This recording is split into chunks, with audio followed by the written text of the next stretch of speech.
নমস্কার, উমার রান্নাঘরে সবাইকে স্বাগত। দেখো, আজকে চাল ডাল, বিউলির ডাল আর ছোলার ডাল ভিজিয়ে রেখেছিলাম, রাত্রিবেলায় ভিজিয়ে রেখেছিলাম।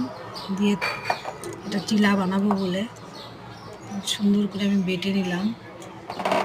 এর সঙ্গে একটু আমি আটা মিশিয়ে নিয়েছি, আদা লঙ্কা পেস্ট করে নিয়ে একসঙ্গে মাখিয়ে নিয়েছি, লবণ আর সামান্য হলুদ আর একটু হিং দিয়েছি, গোটা জিরেও দিয়েছি। দিয়ে আমি সব একসঙ্গে মিলিয়ে নিচ্ছি, মিলিয়ে নিয়ে ভেজে নেব।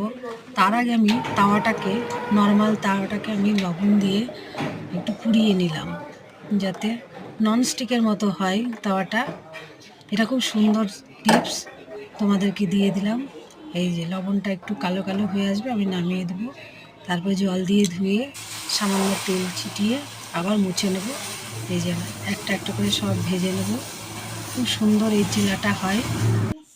এর সঙ্গে কিছুই লাগবে না, কোনো তরকারিই লাগে না খেতে। তুমি আচার দিয়ে খেলে খুব সুন্দর লাগে, কিংবা ধনেপাতা পুদিনা পাতার চাটনি দিয়ে খুব সুন্দর হয়। তোমরা করে খেয়ে দেখবে, দারুণ হয়।